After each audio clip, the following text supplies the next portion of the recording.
Welcome to Hashtag General, a show where I think my joke is that I don't make up a title or anything or have an introduction at all. So yeah, there we go. I'm Logan Studley, and joining me as always via Discord is Chris Akamura. How are you doing, Chris? Pretty good. It's been a crazy week, but Yeah, hanging no, in there. we'll be going into some of the craziness you've been dealing with later in the show.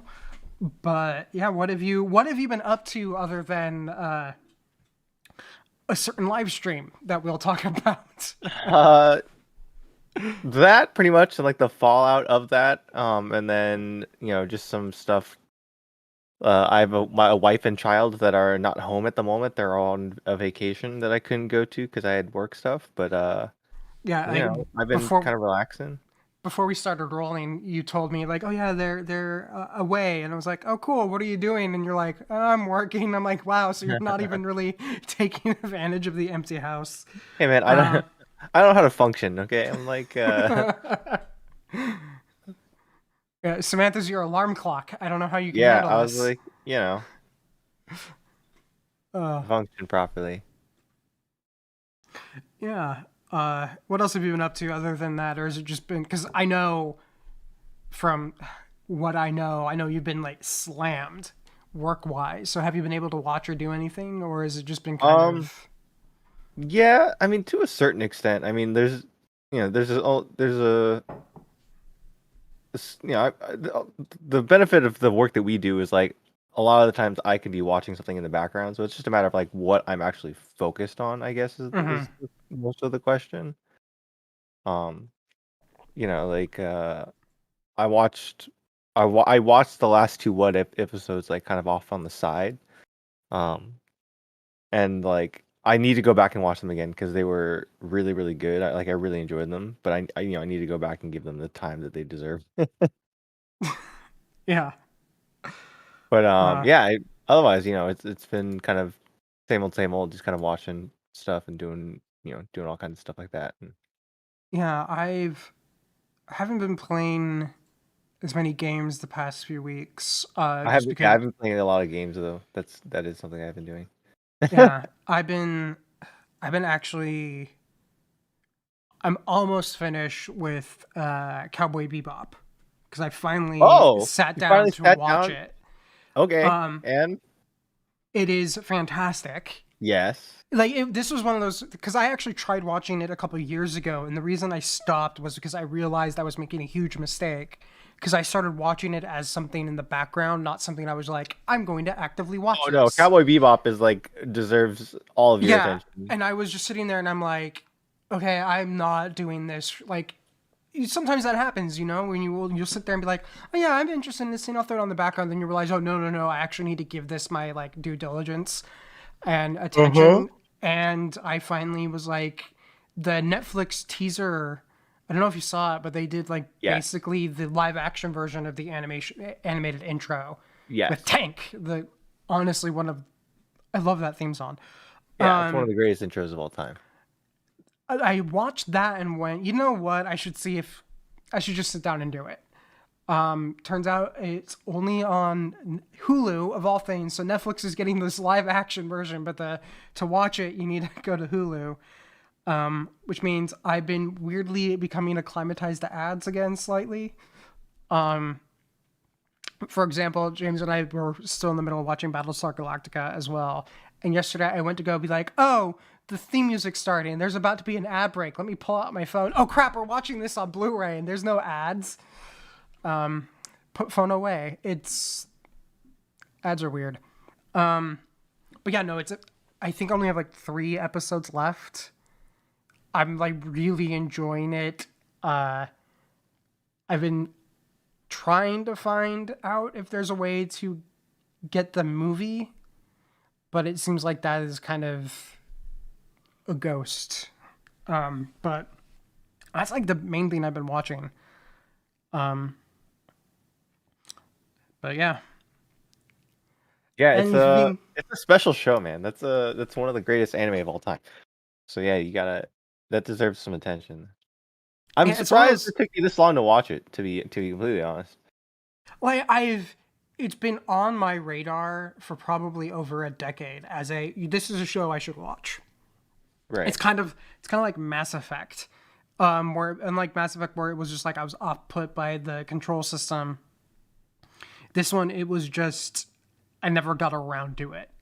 Right. Even though I knew that I would probably enjoy it. Like I'm sitting here going, man, I wish there was more of this series because it just feels like we're scratching the surface of a very interesting world. And I mean, there's two sides of that. There's one where it's if there was more content and everything had been fully fleshed out, would it be as interesting because there would be less mystery around it, or is it just who knows? But that means I'm looking forward to the live action series to see what they do with that. But I think it's only going to be 10 episodes, so I don't think they're planning to do the full quote remake. And then my next question would be on that. It would be, are they going to adhere to the anime strictly, or are they planning to continue on past it if they hit the end point? The more I see of it, the more, again, I keep using this term, but cautiously optimistic is a thing. Yeah. Because Americans fuck everything up. So, like, cautiously optimistic is the best that I can give. I mean, there's a lot of content coming out, and I want to say like the next year where cautiously optimistic is the best definition. Like we could almost rename the show Logan and Chris are cautiously optimistic about things. Because I know we've said the same thing about the Lord of the Rings series. We've said the same thing about some of the stuff Star Wars is doing. We said the same thing about like Halo. Like we basically have been on this cautiously optimistic sense where we're just like afraid the other shoe is going to drop and be disappointed. Oh yeah. Cautiously optimistic with Logan and Chris. Coming soon to a podcast near you. Yeah. I'm watching that.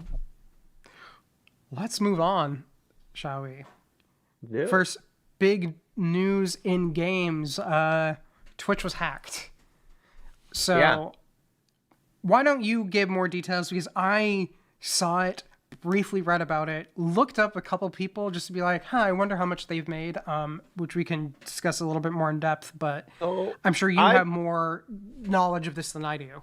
So I put out a big thread about this, and a lot of it refers to old videos that Ludwig did a recent video where he after it was all done, talking about his income, and kind of revealing his income, and then there's an old video that Disguised Toast did, that Ludwig refers to in his video, that is sort of the same overall framework.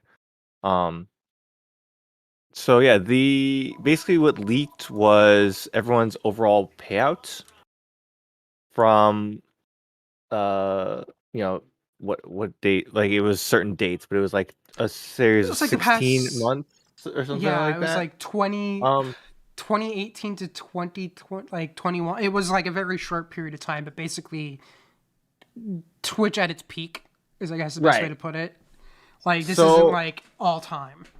Right. So the thing is, and like, I understand the sort of interest in it. I think the problem is, like, all of this information was pretty readily available to you if you did the legwork anyway. If that makes sense. Like, so the thing is, like, sub count is readily available. If you go to any kind of Twitch tracker or anything like that, sub count is readily available. And then the idea of splits, you can easily assume is either 50-50 or 60-40, depending on the streamer. There's very rare cases of higher ones, but like 80 to 90% of your streamers are going to be either 50-50 or 60-40. And so, it's very easy to calculate the number that they have there.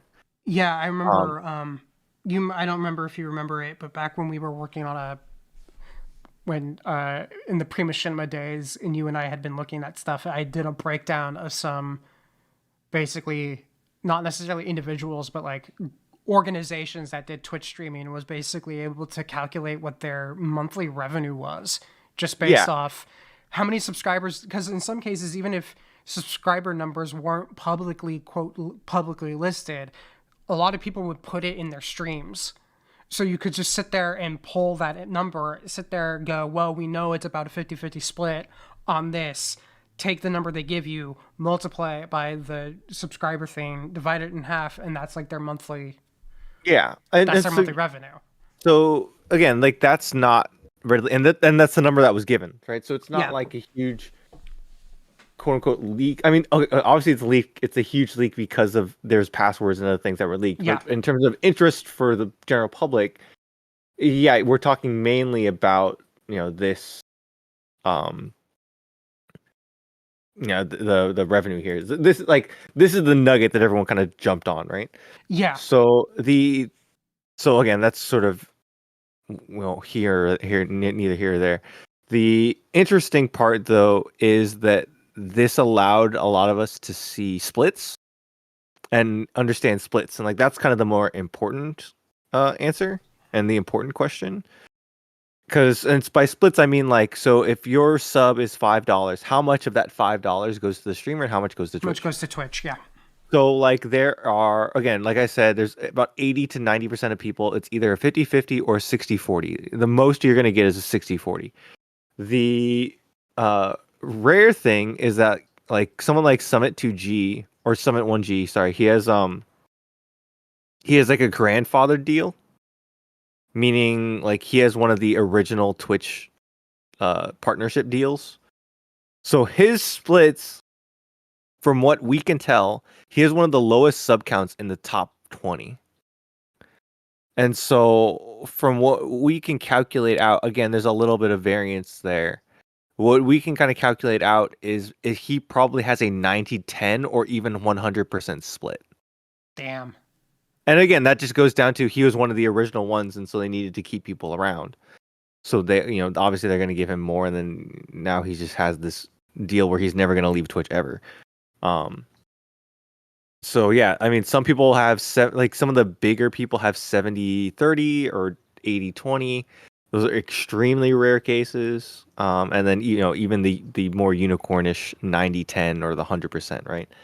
But most of the time, most people are getting 50-60, and it's really interesting to see sort of who has what deal, whose agents have been negotiating better deals, because you can tell that like there's certain agencies that have better Twitch splits than others, and so you can tell like they probably have a lot more pull within Twitch to get those done.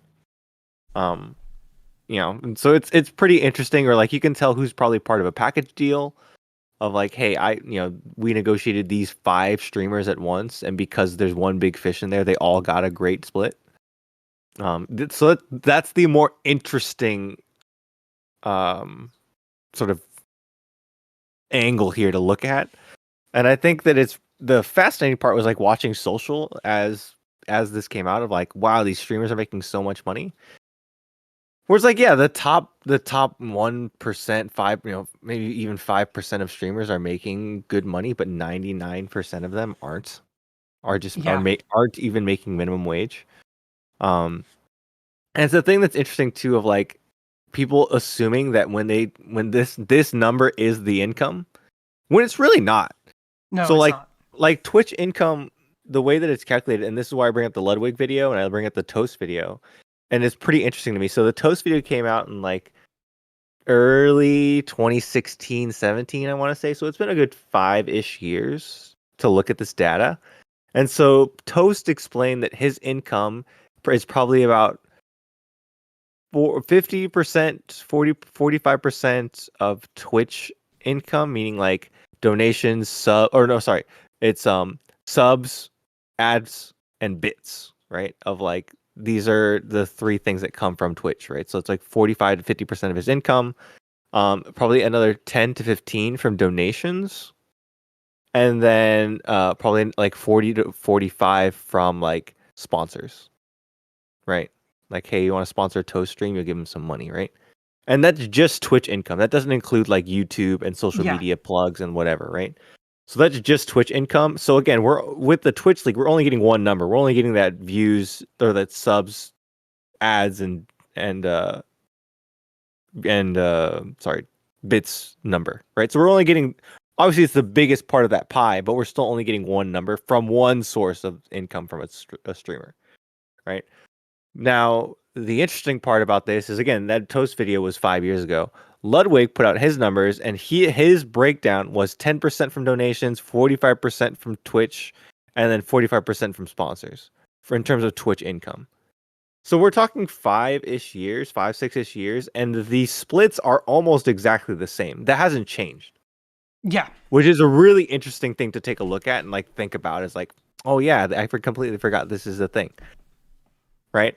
And like it's so interesting to me that like with COVID and with pandemic and everything, there's been a uptick of Twitch and YouTube content and like online influencer content. And so I would fully expect that pie chart to get more and more skewed towards sponsorships and guaranteed money than anything else.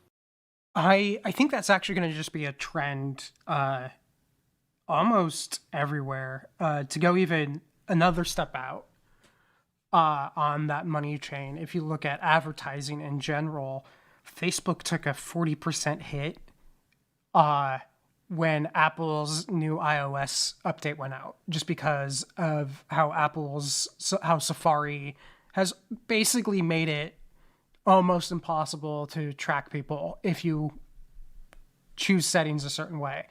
Right. And of course, Apple has it to be a thing of where, hey, do you want people to track you is now opt in rather than opt out, which means most people aren't going to be like, yeah, I want to be tracked by Facebook and then turn it on.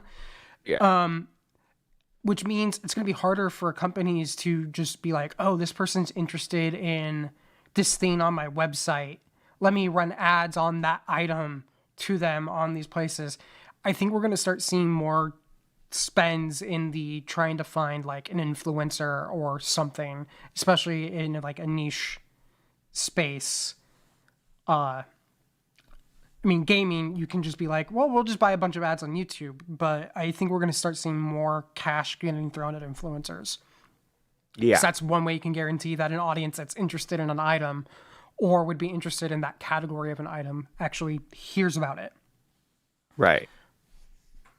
But yeah, so super interesting. That's like kind of where my head's been at in terms of like the Twitch stuff, because it's just really, it's interesting what people sort of clinged onto as like the key info. Were like, no, that is not the key info.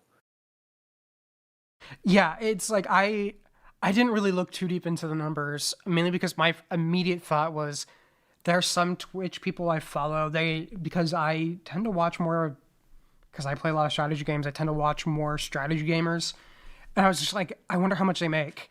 And I looked, and I was actually like quietly relieved to see what the number was, because it wasn't like blowout money. And I know, because again, having worked around this space, I know that there's expenses that this doesn't take into account. It also doesn't take into account sponsorships, any other sorts of income, revenue streams, and it like also that. like the thing that people weren't realizing is like this isn't straight profit. Like they're paying employees, editors, like whatever else they need to pay for. It's not like this is straight profit, and like people need to understand that. Yeah, I remember seeing the number that they brought up, and it was just like, my immediate response was, oh, thank God they're actually able to live comfortably. Like, not like, right. Because it seems like there's always this weird pitchfork mentality the moment someone says, someone made $1 million on Twitch. Like, brr, brr, brr, like they're like upset about it. And it's just like, people like their content. And there's no way in hell that no one would have given, if Twitch didn't exist, Ninja would not be getting any of the deals he got. Yeah. Is I think the best way to put it. Like, these guys are making money doing something they like. They have a fan base that likes them. So whatever. Because my whole thing too is like, if I, like, that someone, if they're bringing in that level of money, if they aren't paying someone to help them out with stuff, they probably should be. Like, that would be my takeaway from this, being like, because I know that one of the big things with people in like YouTube and Twitch is the idea of just, fatigue. Like, people burn out. And I look at this and I would be like, if you are on the high end, burnout shouldn't be a thing, not because you don't work hard, but because like hire staff so you don't have to burn out. Yeah. Would be my thing. It takes a team, right? It takes a team to Yeah. run a successful stream like this. Like we have our team. We have there's three of us, right? Like me and you are doing on camera stuff, but like James Yeah. is super important. If there for the was stream, no right? Like, James, there would be no stream. yeah, super important. Right? Oh yes. Yeah. We know what happens when you've like disappeared. I am in charge and things just go wrong. one time the computer was on fire and then everything sounded like a robot. Oh God. But the thing too is like I know like in the grand like I could sit in the chair James is at and do probably like 70% of the job he does. And things would be kind of fine, but then I couldn't do that and be in this seat. It's just, and there are people out there who do that, who will do both, and I'm just like, admittedly, I know admire you. I don't have the attention span to be able to manage that. I would be distracted the entire damn time. So, yeah. Yeah, like, literally insane. People are nuts. But, yeah, I think the big thing here is, because my takeaway wasn't, oh God, look at how much money they're making. It was more like, good for them. Like, you know what? Like, this just means that there is some like stability in content creation. And I think anyone who is wanting to get into content creation, first off, they need to realize the reason why people burn out is because you have to put out a lot of content. Like the three of us, as this little quality 3 whatever, currently don't put out hardly enough to even be like, thinking about doing it as like if we wanted to do quality 3 full time, we would have to put out almost 10 times the amount of content that we do now. Yeah, I'd be broken and crying.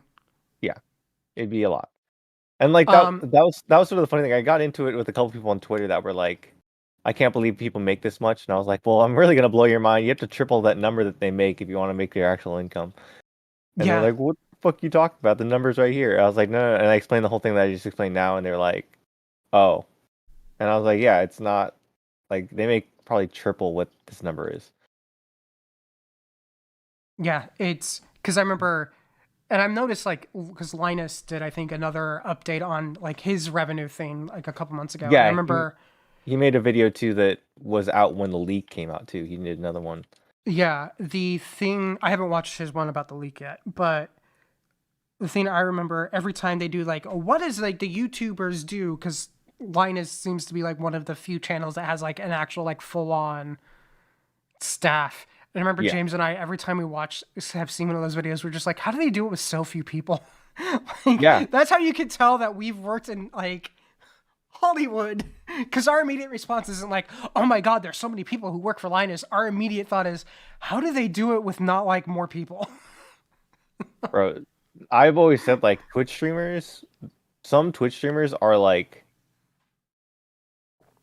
there's something that production companies can learn from Twitch streamers of just like how to be efficient and how to run things with a single man team or 2-man team.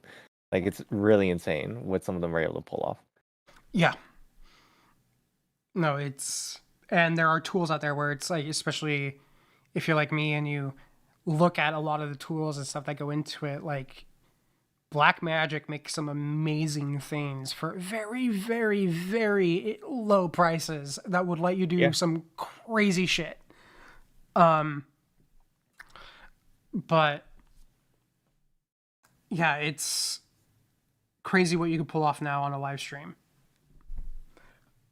But let's move on, unless you think you have more you want to say. No, I think I ranted long enough. I could talk about this more, but like I think I ranted long enough. Yeah, like no, I think that I guess the ultimate thing to take away from this is change your Twitch password and then ignore all of the outrage that somehow spawned. It's just weird because I don't understand. Again, the number that leaked is such a an insignificant number in the grand scheme of things in terms of like revenue, and it was the one number that was easily calculatable before. Yeah. Like it's the one thing that we had access to before.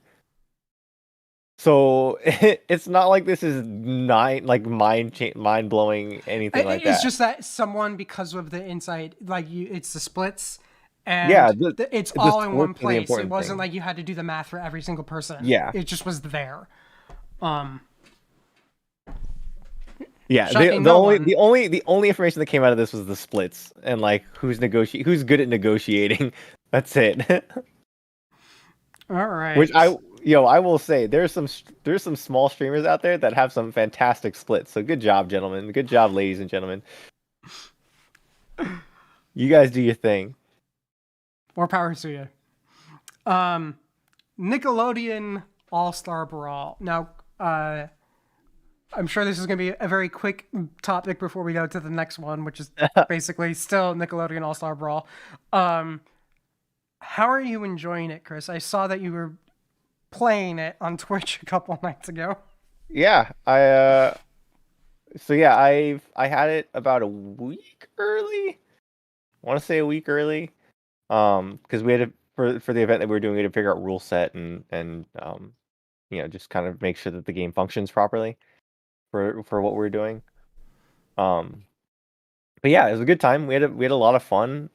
It's the game itself is a lot of fun.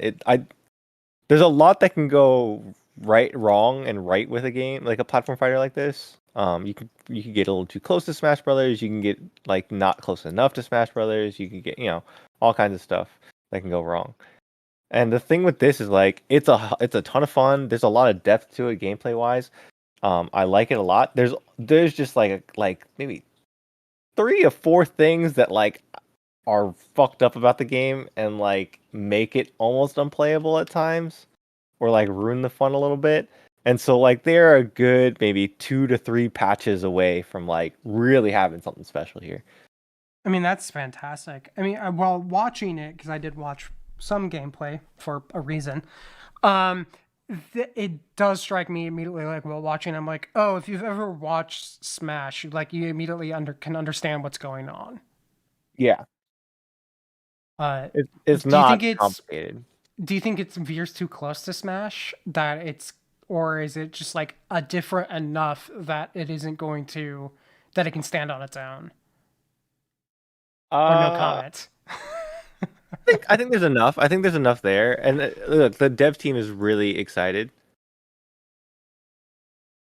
And like, they're into trying to get some, something going and yeah, you do what you can, right? Cool. Yeah. No, it definitely looks very interesting. And it was really weird to see Nickelodeon characters being like, oh yeah, those were around when I was a kid. And now they're like on a like Cat Dog is just weird. Cat Dog is weird. But I think That's real good. James, have you played it? No, I have not. It's on my list, though. It's on your list. I mean, I was hoping to. Dude, I'm down to come by. We can do a live stream of this. Play. I'm loving it. So yeah, let's move on to the live stream, just because that's we kind of. I don't remember if it had been announced the last time we'd done. This hadn't been announced the last episode, had it? The Panda stream, but I think we had just gotten the kind of tease video that day. Right? Well, no, I don't know. Was it Chris? Wasn't it? It was announced like the Tuesday after. I think it was announced like the Tuesday ago. Not the game, the stream. Oh, yeah. So the Nickvitational. Yeah.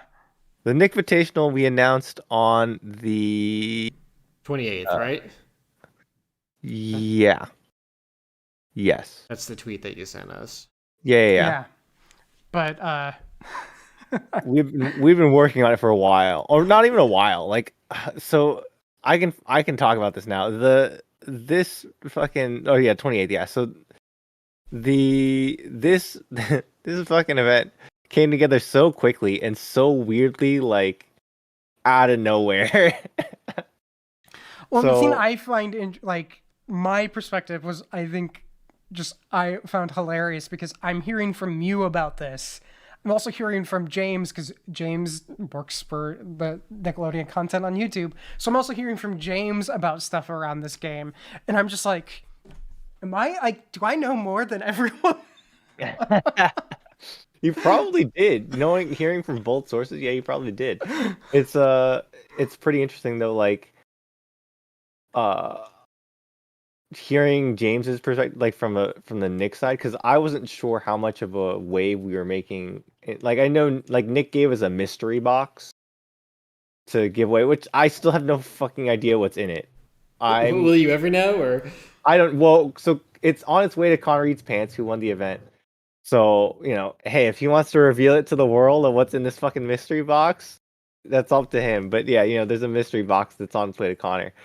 Um, But yeah, so Nickelodeon provided this mystery box, but I was like, man, how much support is Nick actually giving us? And like, so hearing you talk about it and hearing like that, at least people are aware of it internally, then it's like, all right, cool. Like at least we did something good here. Um, but yeah, it was an interesting event to happen. So like, just on a side note, I don't even did I tell you guys how this happened? I don't know. You may have told me, but you might as well share for the class. Yeah, so what happened was we were like, hey, this Nick game's coming out. It's on our radar as like, we're a Smash Brothers like our major focus is Smash Brothers. So like, yeah, platform fighter with Nick characters, yeah, we're down. So we were like, all right, let's try to play, let's do something for it. We need to do a charity event. We're like, let's do it for breast cancer research. And then all of a sudden we were like, all right, well, let's do an auction tournament. Like, okay, well, who are we inviting? Are we inviting players? And then it was a big debate of like whether we invite players or influencers, because there's a very big distinction, because one is more fun and one is more competitive. And we're like, yeah, let's do influencers. Let's have some fun. So we're like, all right, cool.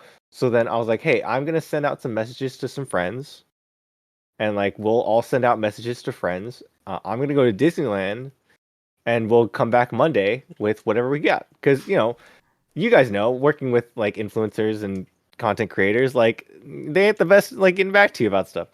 So to me it was like, cool, we'll reach for the stars of like whoever our biggest friends are, and we'll go from there. And like, just kind of go down the line of like whoever says no, we'll try to fill these 16 spots. And so I'm at Disneyland, I'm getting off of the Cars ride at California Adventure, and I get it. My phone starts blowing up, and I was like, "What happened?" And literally every big streamer, every big content creator that we reached out was like, "Yes," instantaneously. And I was like, "Oh." I was like, "So this event just went from like this small fun thing to like now it's a thing. It's like going to be the launch event for this game." And we're like, "Oh, we should reach out to Nick, and we should reach out to Ludosity and see like if they want to help." And of course, they couldn't have been more helpful. They were like, "Yeah, let's do this, let's do that, blah blah." And it was like, "Okay, cool." Like, all right. And BCRF was all in and wanted to put a lot of stuff behind it, and we were already doing BCRF merch, and we were like, let's roll that into here, and it just kind of you know how it goes. Like, it just kind of snowballed into something way bigger than we ever thought it would be.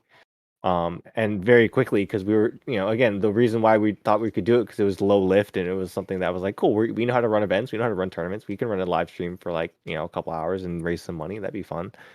And yeah, then it turned into this big thing, and then Jaden Animations, who's a big YouTuber, put out a video asking for help with getting Cat Dog, and she reached #1 on trending on YouTube worldwide with that video, and then raised $80,000 on her own. Nice. And so stuff like that, right? Like, it was just like, oh, then then all the other streamers got into it because they got competitive, and then now we got it up to 100K, which is insane. So yeah, it became like the event became a lot bigger than we ever thought it was going to be, and then of course then it upped our coverage and our like the way that we treated the event, right? And so then it kind of ramped up our work schedule and changed things around for us. But yeah, that's kind of how it was. Yeah, it's Mhm. one thing I remember at one point, like I think before you. Sorry, what was that? No, continue. Keep going. Yeah, no, like before, I think it hadn't quite hit the point where it was like, oh crap, this is big. Oh boy. Chris has to mute for some reasons. There's a doorbell going off here. My God, it's like everything's coming down around me. No, I remember just at one point in time, James had the tournament hadn't quite hit big. I mean, because when you and I when you first told me about it, it was still like we're thinking about doing this. And at Yeah. one point, James had like come down to me while I was working, being like, "Hey, we're trying to like come up with ideas for content around this game," and I was just like, "Have you talked to Chris?" Like, you should talk to Chris. That was like that awkward moment where I was just like, "Did you not know what's going on?" Yeah, it's just something that came up, and it was like, can we work with Nickelodeon? Because we knew that Nick was probably going to put on a tournament, and we were like, well, because we have Mars, right? So Mars was invited to the Nick thing, and so we knew they were doing something, and it's like, well, okay, well, since they're doing a competitive thing, well, let's do something else. And then we came up with this influencer thing, which is again, it's the same, but influencer angle is way different than like the or the competitive player angle, right? So. We Yeah, thought it was different enough where both sides of the coin could have. We didn't want to step on any toes, which was really important.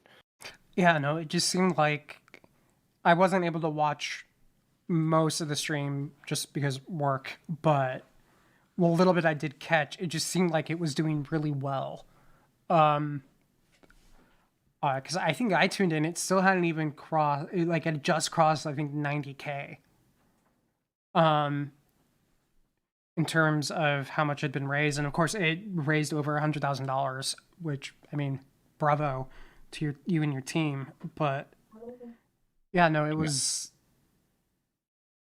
like it was really interesting for like be like not necessarily on the inside, but knowing so much about what was going on. It was just kind of like fascinating to watch it just eventually come together and coalesce into this like amazing thing.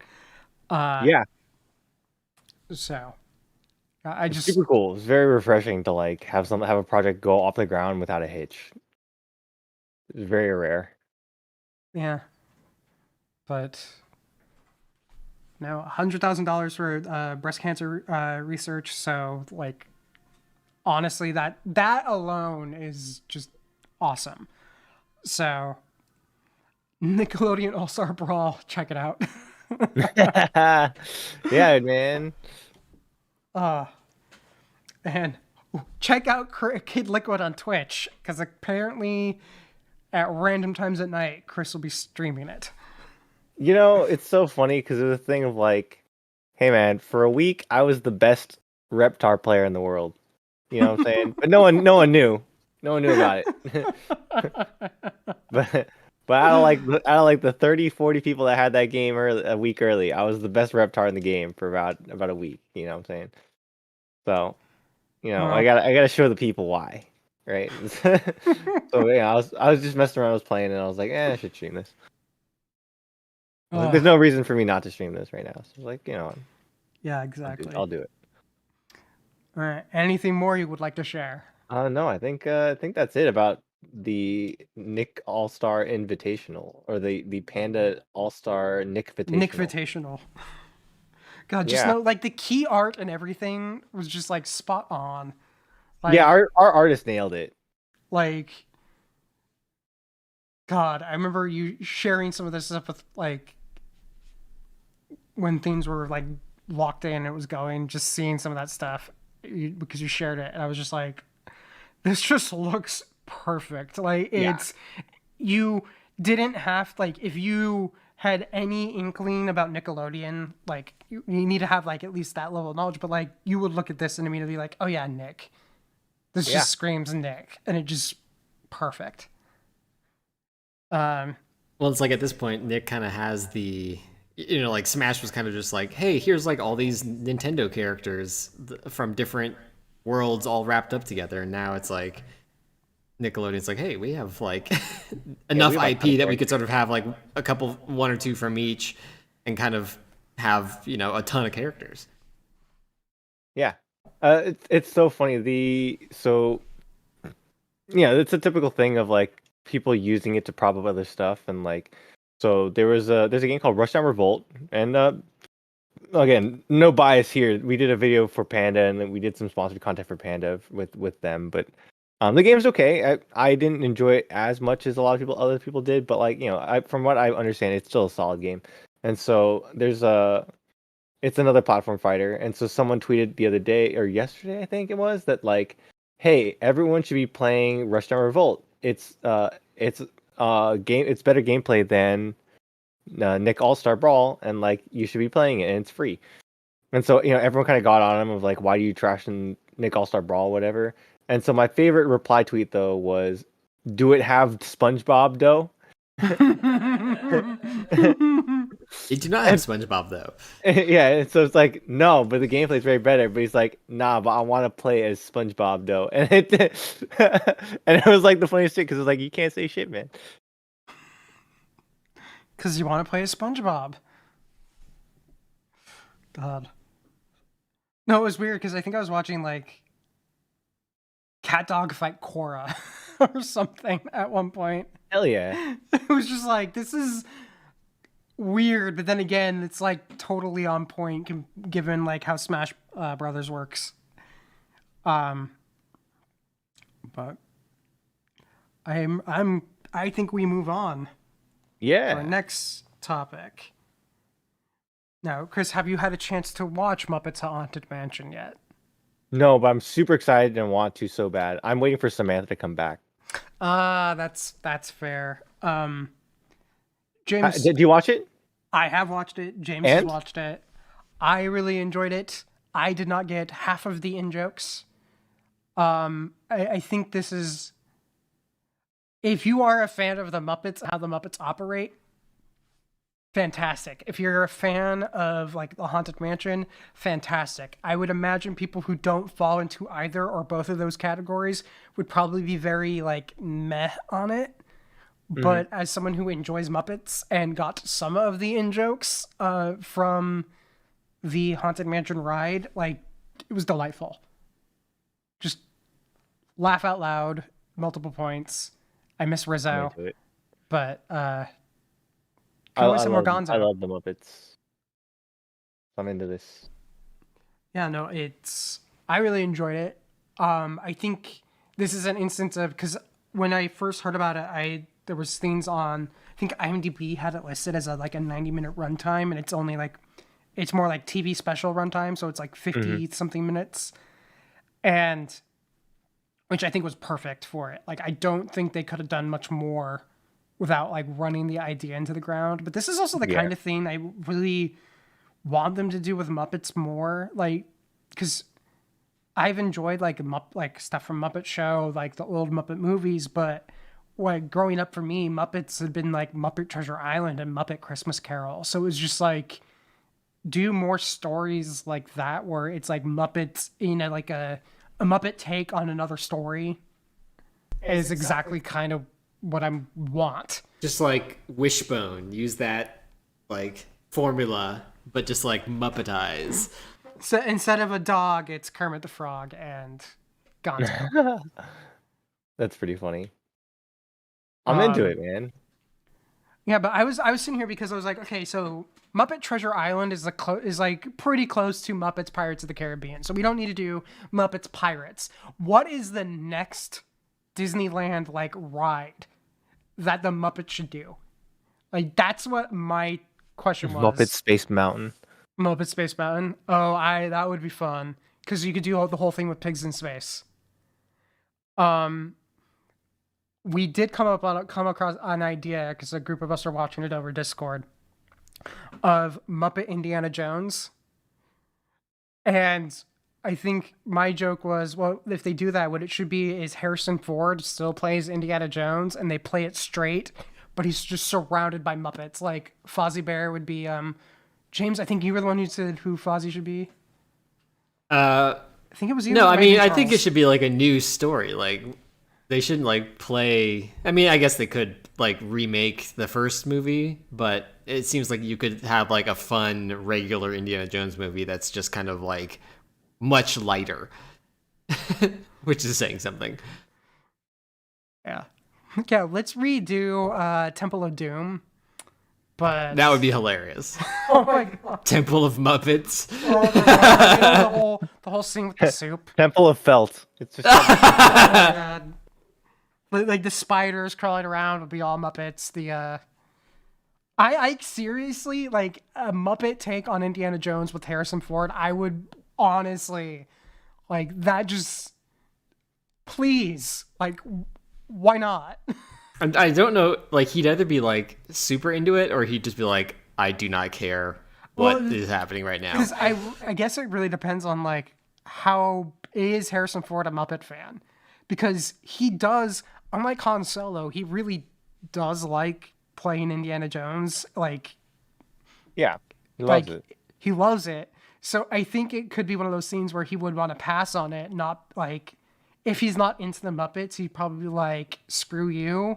But if he was like into the Muppets, because like that's the thing too, is like Mark Hamill would probably do Star Wars Muppets just because he loves Muppets.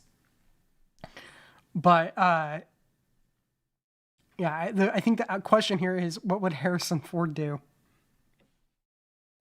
But yeah, I think Muppet Space Mountain.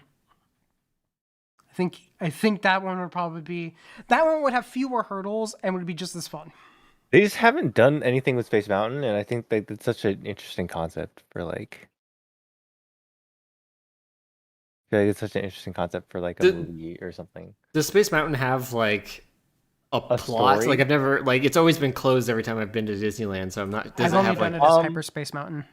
Yeah, I mean, there's a it's just you're going on a space. They don't really have a like clear story on the Disneyland one. There's a story in the Euro Disney one, and I think there's a story in the Disney Sea version, but there's no story in the Disneyland version.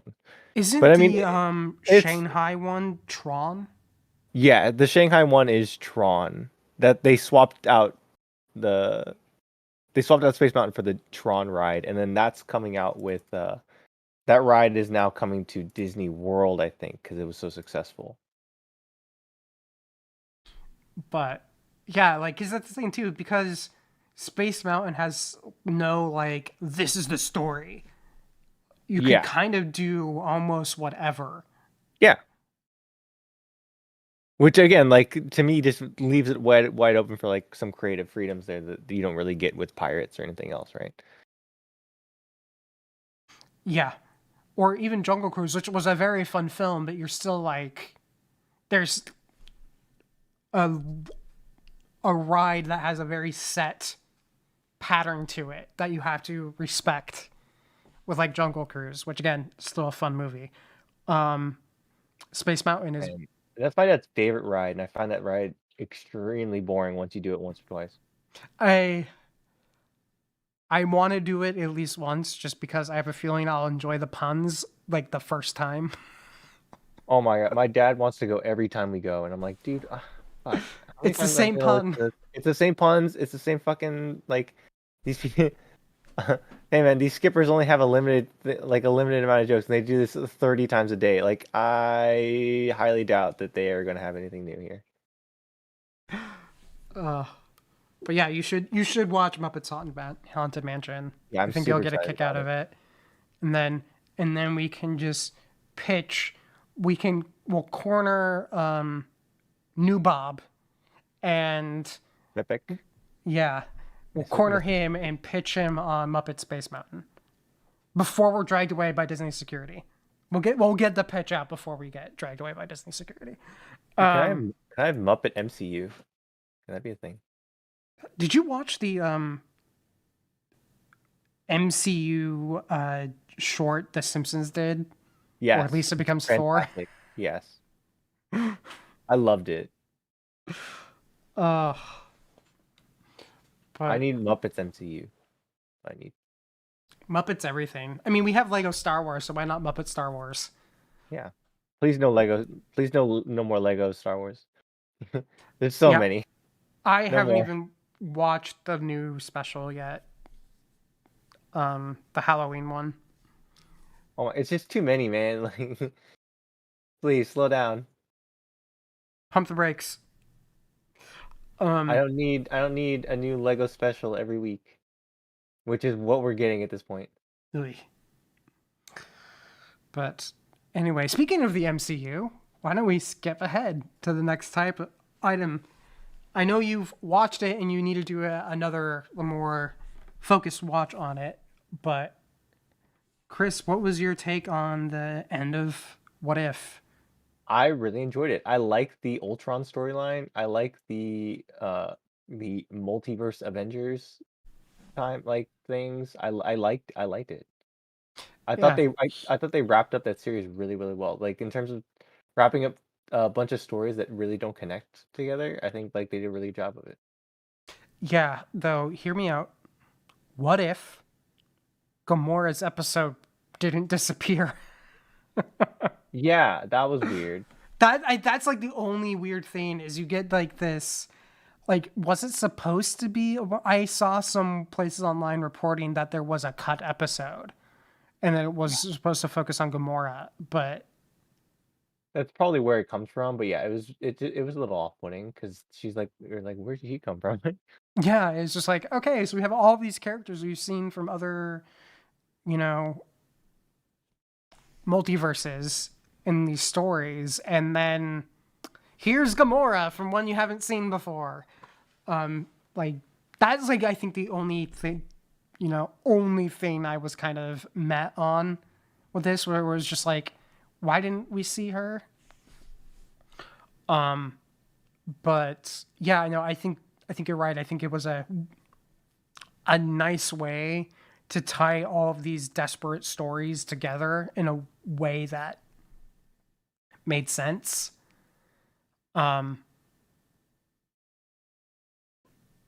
I think especially the final episode didn't cross over that like I feel like MCU is a bit more guilty of this, and there were some of the what ifs we've talked about this that were kind of guilty of this, where MCU stuff can sometimes run a little long on Disney Plus, where they don't have to sit there and do like we don't have to follow like the 21, 44, or 42 minute mark, so they will go run long.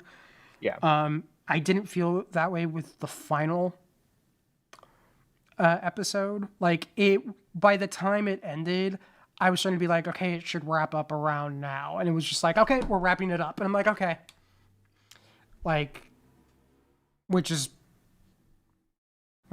fine, but I do wonder if this is this a one-off, or are they going to do it like another season of What If? They already confirmed another season. Yeah. Yeah. So maybe So we will get a What If Gamora gets had an episode. And honestly, Marvel, name that the episode, please, for just the laughs, the lulls. just what is Gamora? What is when is Gamora? Uh, What if Gamora? what if Gamora? But yeah, I think you kind of summed it up right with your thing. But I wonder too if we're gonna see, because now we've seen more of this multi-dimension aspect in MCU, like is becoming a more apparent thing. I wonder if the Watcher, because Jeffrey Wright is a fantastic actor. Like, is the Watcher gonna now start to play into like mainline MCU? I'm not entirely sure, but like I think this was a good way for them to, if eventually they want to, this is a very good way for them to kind of climatize people to the character. I thought Yeah, this was a very intelligent way for them to like ease people into this idea of multiverse. because it can be very confusing. It can be very like jarring if people aren't used to it, and like yeah, if you're not, you needed a way to introduce it that was kind of fun and different, and like yeah, okay, so these are every character you know and love, but they are different slightly, and yeah, here you go. Cool. Yeah, I don't really have much more to say. Do you? No, I enjoyed it. I'm excited for season 2, and I'm excited to watch it again with like a better focus.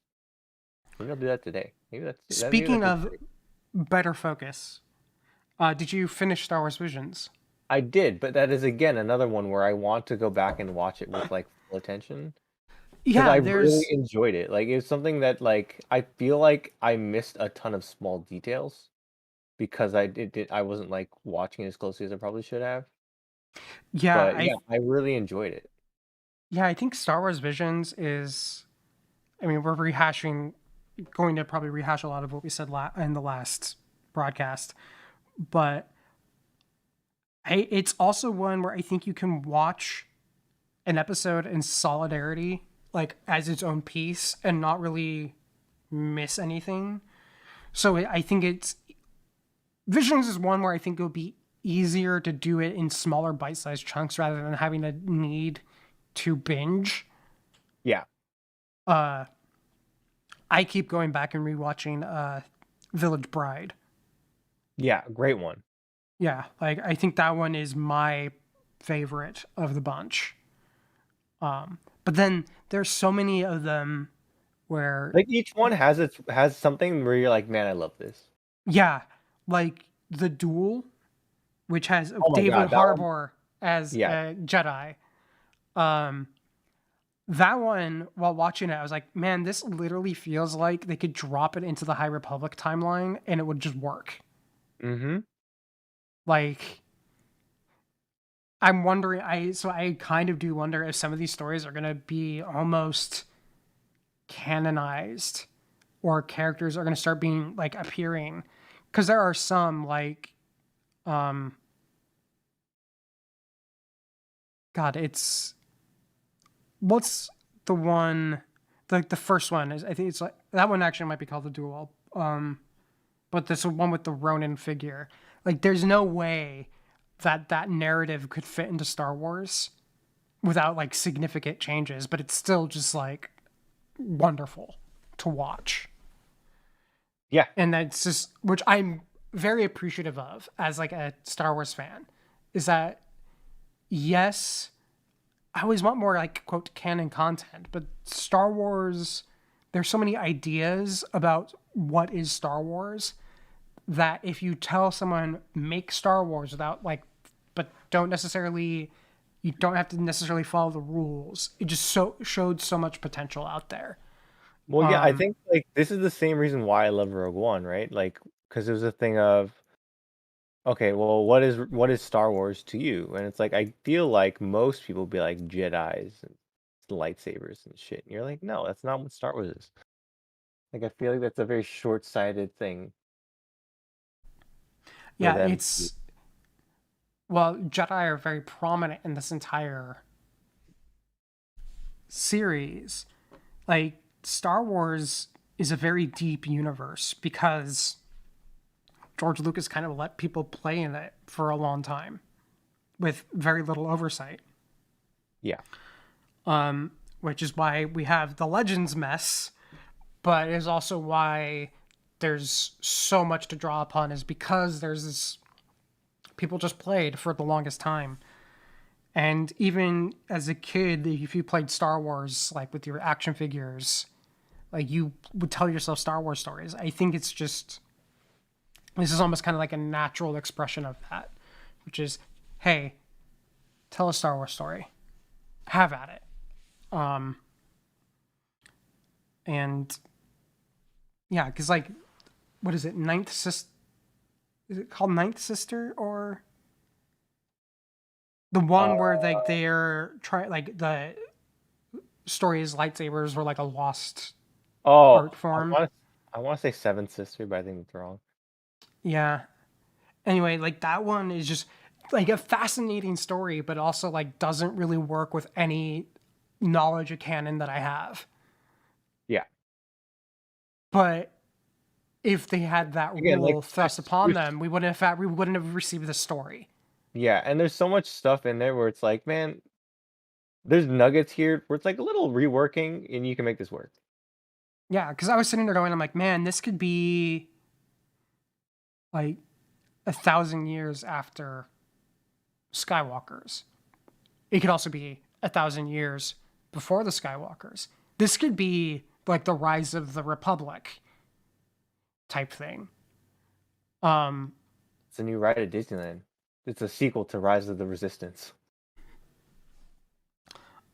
I hope I'll be able to actually do Rise of the Resistance before the end of the year.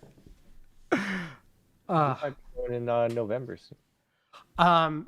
Kelly, Charles, and I are going to be going November. Like, the plan is the one day all three of us could go is actually a day of a podcast broadcast. So basically, we'll do the podcast wrap, and then Kelly and Charles are going to pick me up, and we're going to go to Disneyland. So, yeah. That's pretty hype. But, yeah, it's like, what was your, like, favorite? Did you have a favorite from I love just your the background duel. watching? Yeah. I love the duel. Just like visually and story wise, like, God, it hit me really hard. Yeah, I find myself wanting to rewatch it just because it's like, It's really pretty. yeah, like I keep wanting to go back and rewatch them because they're just so well done, so fascinating to watch. There's like a visual component to most of them that is interesting. And even the ones that I found I liked the least, there was still something in there that I found interesting in its take on Star Wars. Yeah. Like, there was something you could pull from it. Even if it was just, oh man, those visuals are nice. Which is how I felt about the one with the twins. The visual is kind of cool. Ignore everything else. But yeah, no, I'm glad that Lucasfilm did it this way. And I hope they do it again. Yeah. But I'm look, with how successful this was, I'm hoping they're just like, yeah, okay, we'll do more of this. you know, I was also glad that they put them out all at once. I don't know if Visions would have worked if they had done it piecemeal. That's true. Like, this is definitely a piece that I know we've talked about this before with like the Animatrix and like Halo's legendary or Halo Legends, and I know Mass Effect did one too, where it's just they work as like an anthology. Where yes, some of those pieces might work as a standalone, but it is definitely a case of where you need to be able to see the sum total rather than the individual parts. So Yeah. I'm really glad that they decided to put it out all as one. Same. Yeah, I'm very excited with them, with how they're handling kind of what's going on. Yeah. So anything else for you, Chris? I can't wait for Disney Plus Day when we get all. Oh God, yeah. There's gonna be so much stuff. That's November, right? Yeah, November 12th, I think, and then we're gonna get all these trailers for what's coming up. So very excited. Yeah, and Book of Boba Fett, end of December. Should be fun. But anyway, anything else for you, Chris? No, I think I'm good. I think we've done it. All right. In that case, everyone, please like, share, subscribe, do all the things you're supposed to do on the internet. And that includes following the rule, don't be a dick. So don't be a dick on the internet. Also, don't be a dick in real life. Please, follow safety protocols and get vaccinated. Be a decent human being. Stuff like that. Otherwise, everyone, please stay safe. Take care. We'll see you guys in 2 weeks. Have fun.